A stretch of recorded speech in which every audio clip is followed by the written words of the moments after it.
and I didn't want us to stay here for an hour and 15 minutes. So we're just gonna split it in two. So part one is uh, it's gonna be a little bit about nature and things, and some things that we talk about in the Sabbath school. Before we start, let's just bow down our heads for prayer. Dear Heavenly Father, we're thankful that you give us opportunity to listen to your word. Please be with us now as we explore this important topic about belief and unbelief, and help us to see what's important in our personal lives. We ask this in Jesus' name. Amen. So, before we talk about belief, maybe it's good to kind of explore a little bit about the unbelief. And I'm going to start with a short kind of summary of recent studies. And you can see most of them are updated. And these studies have been going on about unbelief. And you can see Gallup, Public Religion Research Institute, the Pew Research Center, and you can see kind of similar topics. So there are four, but you can kind of see how number one, for example, there it says a large generational gap in religion affiliations, and more than 3 out of 10 adults, especially young adults in the Generation Z and millennials, are mentioned aged, and you probably know the generations. You give you here the ages from 18 to 27 and 28 to 43 have no religious preference, and that's kind of recent, and it becomes like 3 out of 10. That's about 30%, versus much smaller shares among the older generation. So, and this has been continuing, and you can see from the other research, it kind of adds a little bit more context into it. The number two is the growth of the unaffiliated. So now, when you have 30%, you can see that the people that are actually not religiously affiliated has increased from 21 to 27%. That's in 10 years, from 2013 to 2023. The Pew the religious landscape, and that's the Pew Research Center, also talks about their study that shows that long-term declines in Christian identification since 2007. They don't give exact numbers, but you would guess it's similar. The one previous one, the Gallup, and the other from 30%. The others increased from 21 to 27. Again, almost 30%. And what are the global patterns here in the world's survey? Talks about there is decline in religiosity in many countries, um, and the multiple analyses find that many countries became less religious from 2000 to 2010. And again, I just highlighted the young adults internationally are generally less likely to say believe in God is necessary for morality or to identify with religion. And number five is, again, it's a combination. It's an international polling from different researchers, and they kind of put this in a geographical sense. And you can see how in the global north was the religious global south. So the northern countries start to become less and less religious compared to the global south. But then we know even the global south, uh, more religious south, is also losing ground in this. And again, younger equal less religious in many nations. So the most important thing is you could see is the younger adults are actually losing desire to be affiliated with religious, not really losing faith, the idea that they have faith, but in like practicing any form of religions.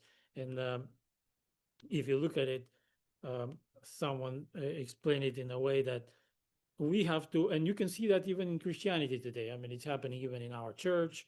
You can kind of notice that the younger generation want to worship their own way. They're adapting methods of worship from other Christian denominations. And of course, it differs from church to church, but you could see that they almost like want to say, we're going to worship our own way, or not, not come to church and not go to express our faith in a certain way. So the religion, the steps, the way I am expressing my faith, I want to do it my way. Practically, it's almost like the world, and it's when you look at it, they almost kind of comparing with this morning's Sabbath school lesson. It's in a sense they say we think of God this way and we're going to worship Him this way, and we are making God in our own image, not making following what God's image interpreted in us. So before we kind of continue and look at how we can counteract that, I mean, the whole point is actually trying to battle unbelief, and I want us to look a few stories from the Bible, and there is a good verse. I'm going to start with Hebrews 3:12. And Hebrews 3:12 says, "Beware, brethren," that's Apostle Paul talking, "lest there be any of you an evil heart of unbelief in departing from the living God, but exhort one another daily while it is called today, lest any of you be hardened through the deceitfulness of sin." Um, it's a very interesting verse, and you could see that it's almost like unbelief. It's called evil. If you're an unbeliever, you have an evil heart. Um, there is a different word here being used, but the word that in Hebrew, I didn't put it on the screen. It's used to qualify um, um, kind of the mode of speech that's being used by the Hebrew in the New Testament. An unbelieving heart was the cause of their apostasy, and what worked their ruin will produce ours, which Paul is practically talking to the Hebrews. The root of their evil was the want, he says, of confidence of God. So there is this kind of, even you can see it even in the New Testament. You can find it in other writings of Paul. It's talking about the constant desire to have proof, constant desire to get more confidence in God that He is real, that He exists, and that Paul is actually talking that it's practically evil. That becomes an evil heart to constantly wanting to have proof, constantly wanting some kind of additional information, additional proof. And one of the quotes here I have from one of the commentaries. I don't remember if it was Albert Barnes, um, the short Bible commentary. Here it says, the apostle says that this heart of unbelief is evil. Men often feel that it is a matter of little consequence whether they have faith or not, provided their conduct is right. So if I'm doing the right thing, and hence they do not see or admit the propriety of what is said about the consequences of unbelief in the scriptures. I think, yeah, that was Albert Barnes' notes on the whole Bible.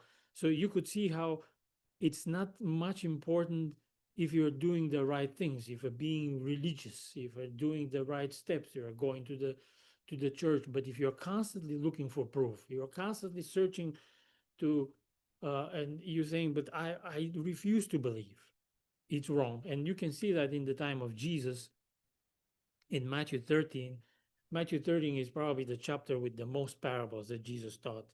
And I put this is the end of the chapter of Matthew 13.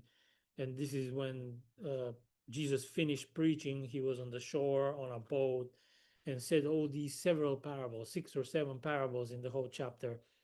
And here how it kind of the chapter ends. And now it came to pass when Jesus had finished these parables that he departed from there when he had come to his own country. He taught them in their synagogue, so that they were astonished and said, where did this man get this wisdom and these mighty works? Is this not the carpenter's son? Is not his mother called Mary, and his brothers James, Joseph, Simon, and Judas? And his sisters, are they not all with us? Where then did this man get all these things? So they were offended at him. But Jesus said to them, a prophet is not without honor except in his own country and in his own house. Now he did not do many mighty works there because of their unbelief. So he moves to Nazareth where he grew up. He was born in Bethlehem, but he grew up in Nazareth. And when he moved to Nazareth, that's where everybody knows him. And it's almost like an odd thing It's how people knew who he was. The people grew up with him. They were his friends. They were playing in the dirt there every day. It's like, well, what happened to this guy? I mean, how did he become like that? And Jesus told them that it's because of their unbelief. He stopped doing. He didn't show them any mighty works. And this kind of reminds of the story of stories being told about Columbus, who discovered America, and he was telling them there is this big continent traveling west.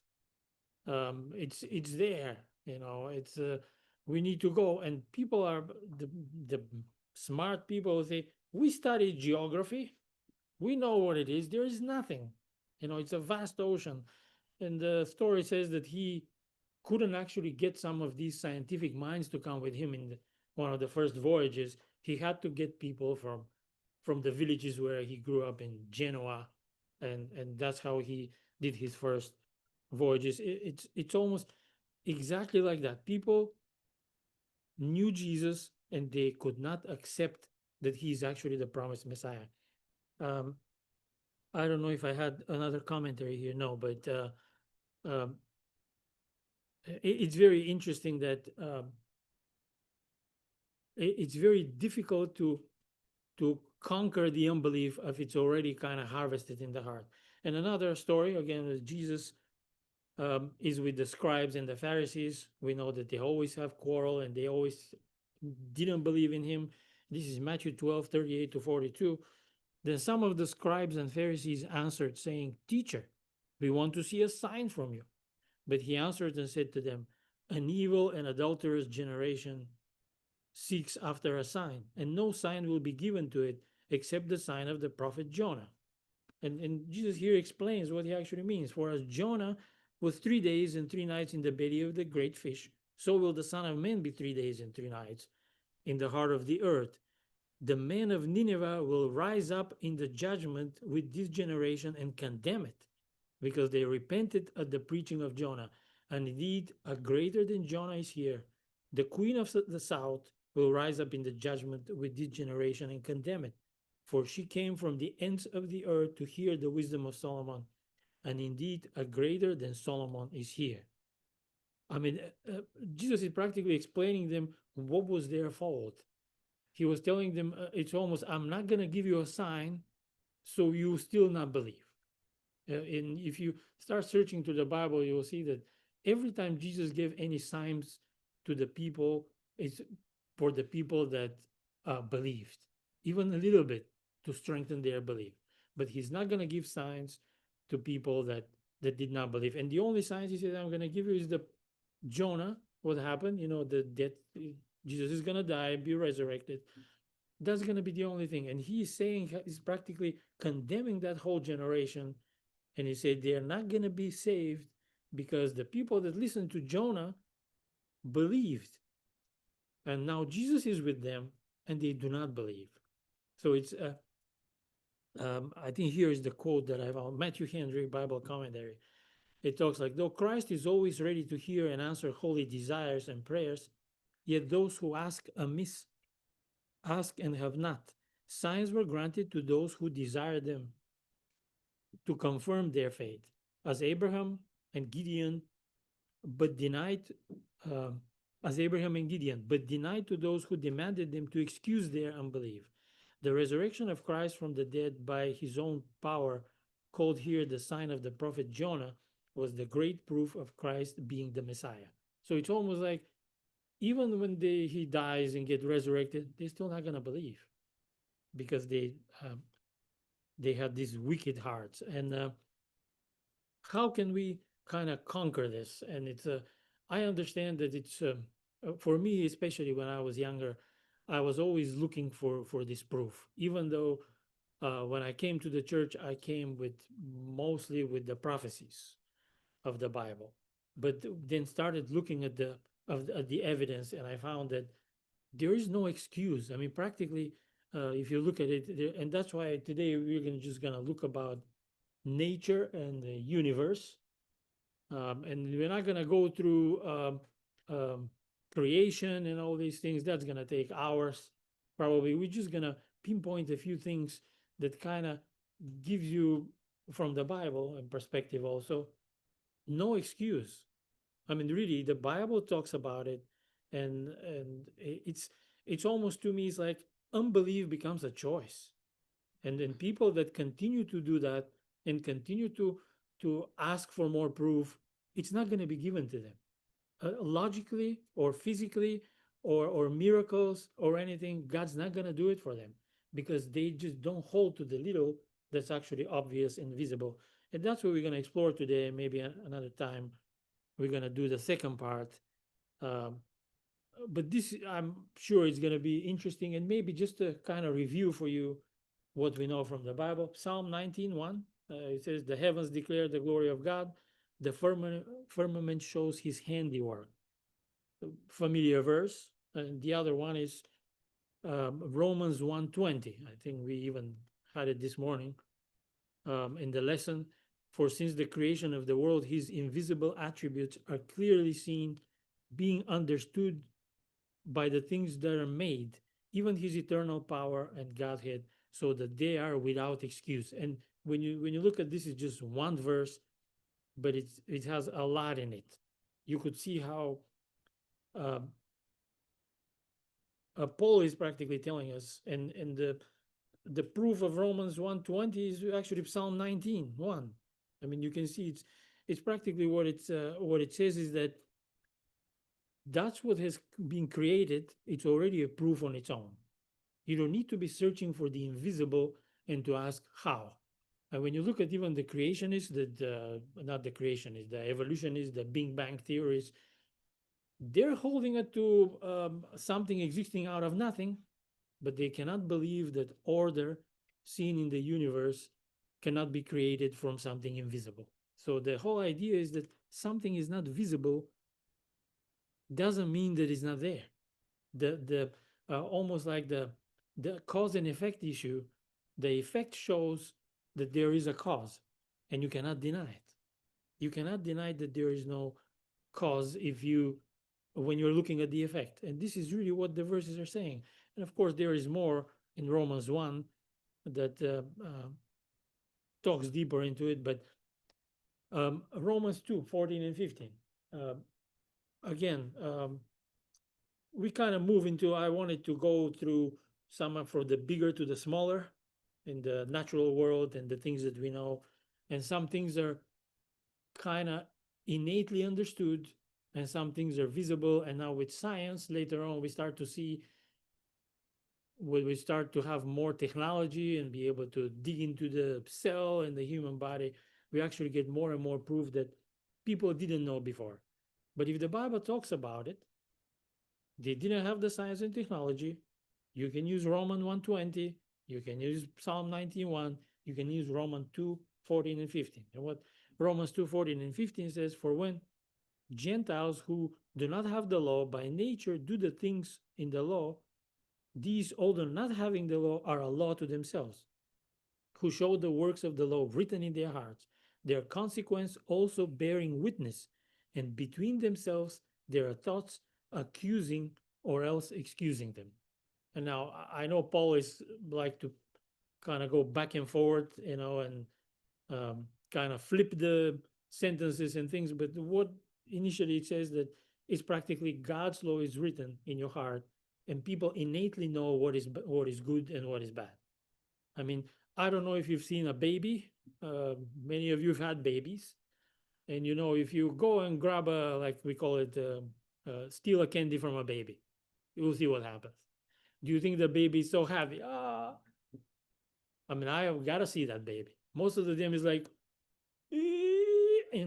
the face changes, and suddenly it's like, why are you crying if that's such a good thing to steal a candy from a baby?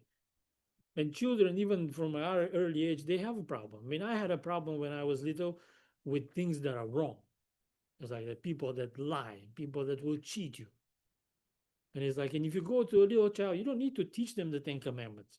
Even that we know actually from science nowadays that evil is inherited. I mean, even from the Bible, we are born, in the iniquity.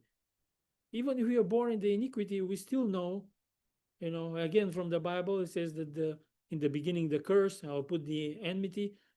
It's the same thing. It's already in the heart. It's like, and if you ask a child, I've had this conversation, and it's like, but why, with a little child, and you tell them, but why are you upset? And they just don't know. They really don't know, cannot explain it. They were saying, because it's not right. I mean, even a little child, without teaching them, they know it's not right if you do something wrong, if you lie to them. But he lied to me. Okay, isn't lying a good thing? No. Okay, I mean, that's what the Bible says. The law is written in the heart. They could see it. Um, the only limitation of this kind of early stage is the thing is that um, it gives awareness of God. It tells us that God probably exists, but we are not kind of introduced to His character yet, and that's going to be more later when you start, reading the Bible and reading stories and understanding how God works. Um, so that's where I think that many people get stuck, and you can see even in society today, is like, okay, God exists, but they start to judge with the limited understanding of His character, and they start to say God is mean. He's the man in the sky with the beard and the looking at you down and trying to zap you. Okay, you did something wrong. So that's again, they may understand that God is there, but it's not enough. Um, let's go a little further. So I'm sure we could agree on that it's innate. You have everybody understanding, and the Bible, as we read, does not excuse people.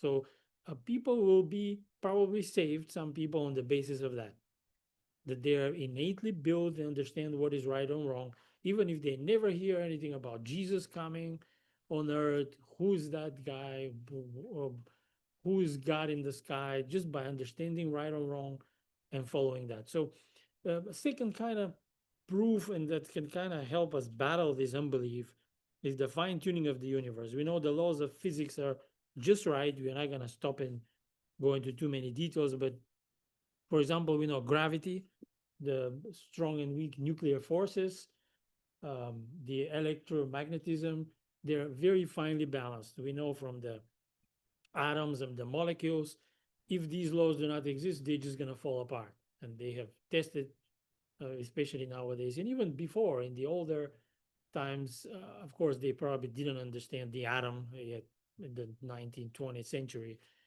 uh, understood more, but people already knew about these things by calculations. So Psalm 33:6, by the word of the Lord, the heavens were made, and all the host of them by the breath of his mouth. We can see the creation here. And here is the story of, I don't know if you've heard about Sir Fred Hoyle. He lived in the 20th century. Um, and he was talking about the carbon atom. And because we are carbon based life forms, and the scientists have discovered in the 20th century that um, that's the most abundant element in the universe, carbon. And it's very interesting that carbon is kind of getting down in the sun, and all the stars, they're very packed there.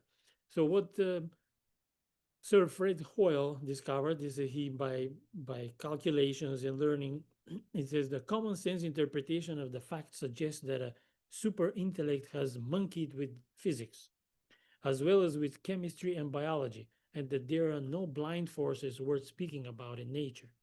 The numbers one calculates from the facts seem to me so overwhelming as to put this conclusion almost beyond question.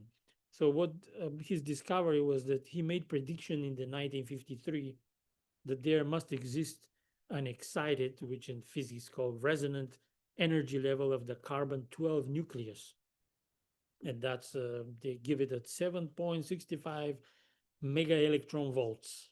So I know mega looks big, but it's actually very minimal. It's almost like millivolts or microvolts kind of energy.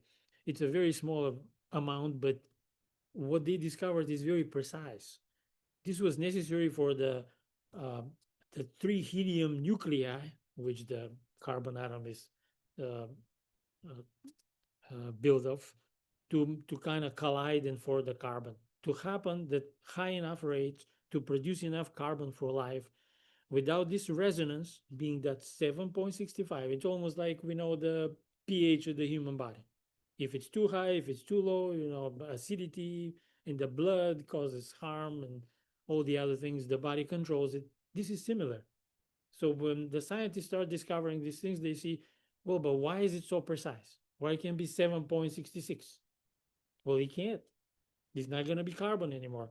It's not going to have a human body or other things living. So it's his reasoning often, he said, he invoked what is now called the anthropic argument. So because we exist, again, and you can, it's very nice that it kind of applies to the verses that you read, the visible things. By the visible things, we see that something invisible created them, even if we cannot see it, something created. So that's again part of the anthropic argument. Because we exist, the universe must allow for carbon formation, and so there must be a specific resonant level, and it has to exist, and it has to be set by something or someone. Things don't occur on its own. Um, Another kind of interesting fact, and I'm just not giving you everything, of course. We probably can discover way more things about the universe and the intricacy of working, but these are just picked up a few things that you may not be familiar with. And I know this has been kind of talked about if you're reading science and interested in the three-body problem in the universe. And in physics, that refers, here's the kind of definition, to the fact that there is no general analytical solution to predict the long-term motion of three bodies interacting gravitationally. And now these are patterns of three-body systems, but you could see that these are the stable ones. So the third one, you can see the circle, that's the third one. And similar is the example of the sun, the earth, moon, and the sun. Of course, the moon and the earth are close to each other, they rotate, but the sun is way farther to kind of influence too deeply the two bodies. But even that, it can be considered. So these are stable three bodies in the universe. That could be suns, that could be planets. The thing is, nobody, that's a kind of big question in science. Nobody can calculate a long term as how the three bodies that are closer to mass with similar gravitational pull to each other, closer to each other, or closer enough distance between each other, you can see that they start to wobble at a certain point, and one needs to be ejected. And the thing is, they find this in the universe. These three bodies exist. The scientists believe, because all the tests that they put on the computer, one needs to be ejected, but many of them have not been ejected. So it may either take a long time or just something else is controlling them. So it's another very interesting idea that these things exist in the universe, but we don't know how they are held together. And you can see here the different patterns. They are kind of symmetrical. And the ones that are stable, you can see that they're actually pretty pictures if you look at the movement. And here are a few quotes from scientists that's kind of wanted to put a proof how people that are in science and they dig deeper into these things, they inevitably, and these are some of the older scientists, I don't want to talk about the new ones because some of them have really lost it, maybe if we use scientific term, or just they're really having the unbelief that in purpose they just don't want to believe. But here Isaac Newton says in his Principia Mathematica, he wrote, "This most beautiful system of the sun, planets, and comets could only proceed from the counsel and dominion of an intelligent and powerful being." Albert Einstein, they don't consider him really being a religious person, but here are some of his quotes, and he talks about the most incomprehensible thing about the universe is that it is comprehensible, and comprehension, means understanding. In a sense, um, even that it's the most misunderstood thing is kind of play on words. It's actually that it could be understood by observation and by looking.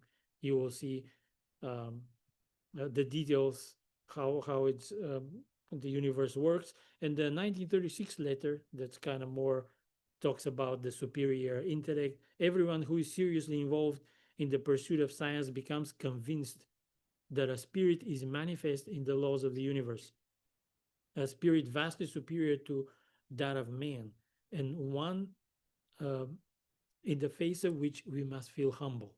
I mean, this is one of the guys with the high IQs that we know from history. He's admitting that and there are very few people that I know, and I have friends that are interested in astronomy and stars and planets. They say if you don't feel humble, then something is wrong with you. If you are able to observe the things that are happening in the universe. Moving a little closer now to the balance in the ecosystem, we all know this again shows foresight and provision. Again, Romans 1:12, the visible things show that something invisible has set this up. So bees, pollinate flowers, flowers produce fruits, fruits feeds the animals and humans, waste nourishes the soil, and here's the beauty and order of creation: mountains, sunset, ocean waves, starry skies. Miss Ellen talked about the raindrops and the sunset. I mean, come on. I'll tell you. When I was younger, we were going to camps high in the mountains back in Bulgaria, and there is like where the trees kind of maybe 5,000 to 6,000 feet. When the trees start to become more pines and less tree, more shrubs, and we would just lay down in the evening, just put on a blanket and lay down on the grass, and you can see the stars because you're in the mountains. There's no villages, there's no lights, there is nothing, and we will just sit there and watch how the stars move. I mean, if you stay for a while, the stars don't move, the earth moves, but you can see really the Milky Way and the stars and everything, and you can see like meteors flying and things, UFO. Okay, I'm kidding. But it's just amazing. You cannot just not see that there is something orderly happening. And we don't need to talk about the bees and the whole idea of the ecosystem is like they work together. I mean, it's almost like even the colors and the smells of the plants and that show you that there is a balance, and show you how things are really made to fit with each other. It's not like they evolved flowers for billions of years, just blossomed. That's their idea. Billions of years, flowers just grew and blossomed. There's no birds to sing songs. They just created flowers and die, created flowers and die, created flowers, die, created flowers, billion times. Not per year, sometimes twice per year. Imagine that. And we go back to the complexity because that's kind of more exciting. We can just do a few kind of statistics and the complexity of the human body. Again, we're just mentioning it, the eye, its ability to take in light, to focus and send signals to the brain surpasses even the best cameras humans can make. And they have tried. I was searching that they have, so far they have reached to glasses. They may try to make artificial eye connected to the brain. It's still not kind of, it's not working really well. They're working on it, but still they come up with the glasses and kind of connect them to the brain so a person can see. But it's not. They still can't do it. The cell, each human cell is like a miniature factory. We know with information, DNA, power plants, the mitochondria, and transport systems. And then we know about the brain with billions of neurons making trillions of connections. It's more powerful than the most advanced supercomputer. They're trying to make now big supercomputer, and they have quantum computers supposedly. They just don't know what they're doing. Um, the computer. They don't know what the computer is doing. So let's give a few examples, and because this is fascinating to me, I just started doing the calculations by myself. So one human cell, and this is not my area of expertise, I will say, just maybe mathematics, but so one human cell DNA has, they say, 6 billion letters, nucleotides. Those are the DNA letters there that uh, have the DNA. That's one human cell, 6 billion letters. If you stretch the double helix of one person's cell DNA, it stretch the DNA will be about 6 feet long. That's one cell. Human body has 30 trillion cells approximately. That's what the Google told me. Must be true. So DNA letters per cell, we calculate here 6.4 billion letters. And if they say if you write these letters on a sheet of paper, and it's 200 letters per page, and here's the calculations, 32 million pages per cell. So we calculate approximate numbers of cells, 30 trillion, and I will spare you the rest. The thickness of the sheet of paper, 0.1 millimeters, and we'll say the book that you're gonna write for the whole human body, your body, my body, is so thick that it can go 640,000 times the distance from Earth to the sun. So you're just gonna 640,000 times. That's the book. That's how thick the book is. That's the DNA in your body. And now, I'm sorry, but if someone tells you that this is a result of evolution, there's nothing magical in it, I will say I don't want to talk to you anymore. I'm just being polite. I'm just gonna say I don't need to talk to you. If that doesn't excite you, uh, I don't know what. Um, the There's very interesting kind of story about the Dr. John Sanford. Maybe you've heard him.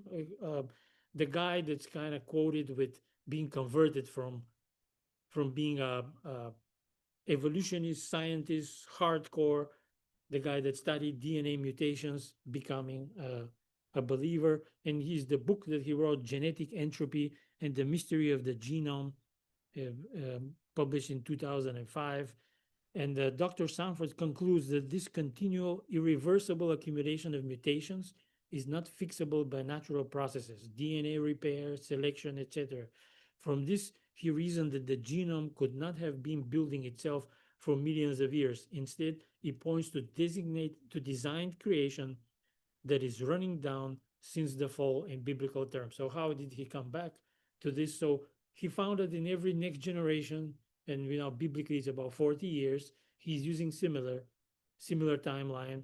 So from parents to children to grandchildren, 100 mutation, even with the repair process, even with the DNA, we know it's using the human cell has a repair mechanism. It's a whole factory there.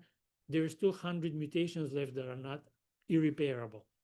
So he came with first with the premise that the DNA is being adding up by evolution, to the different organisms. It's adding, and then become more and more complex, and then poof, human. Monkey, right? Then human. But then when he started studying that with the mutations, he found that it's not possible. He started reversing it and going. And if you look at it, 100 mutations, when you start going back by calculating, how many mutations is going to come, he goes back to the flood, into the beginning, and he realized that when is actually going to be the perfect DNA, which human. He calculated how many generations, and when you calculate 40 years, if you do 100 mutations, to go backwards, 99, 98, 97, 100 by 40, 4,000 years, which is one generation, 40, you go close to the fall. So he realized that, the flood, but you cannot exactly, tell. There is some fluctuation. Plus, we know that there are only a few generations from creation, from Adam to the flood. There are not like hundreds. There are 2 or 3 or 4 generations only there. They're the people, pre-flood people, actually had the perfect genes. So he became a believer, and he's practically saying that he cannot deny that. It's very interesting that Ellen White talks about that before this doctor, and he's the Councils of Health, page 19. Through the successive generations, where did she know that? John Sanford wasn't alive at her time. So another strike against Ellen White haters. Just one strike I'm giving. Through the successive generations since the fall, the tendency has been continually downward. Disease has been transmitted from parents to children, generation after generation. Even infants in the cradle suffer from afflictions caused by the sins of their parents. 100 mutations. The patriarchs from Adam to Noah, with few exceptions, lived nearly 1,000 years. Since then, the average length of life has been decreasing. At the time of Christ's first advent, the race had already so degenerated that not only the old but the middle-aged and the young were brought from every city to the Savior to be healed of their diseases. Many labored under a weight of misery unexpressible. Uh, I'm just giving you that because it was written before Dr. Uh, Sanford. And I just want to finish with a couple of quotes which kind of give us many are the ways, Steps to Christ, page 85. Many are the ways in which God is seeking to make himself known to us and bring us into communion with him. Nature speaks to our senses without ceasing. I mean, it's again going to Romans 1:20. The visible things show that the invisible. You don't need to constantly want to see proof who is behind it. You just have to know it's there. The senses without ceasing. The open heart will be impressed with the love and glory of God as revealed through the works of his hands. The listening ear can hear and understand the communications of God through the things of nature. The green fields, the lofty trees, the buds and flowers, the passing cloud, the falling rain, the bubbling brook, and glories of the heavens speak to our hearts and invite us to become acquainted with him who made them all. So if you go through the first stage, I think this is my last quote, of looking through nature, you inevitably would want to know more about God himself or know about where can I know more? Are there books written? Is there something? And here's great controversy 475. The path of the just is as the shining light. So the understanding is like a shining light that shineth more and more into the perfect day.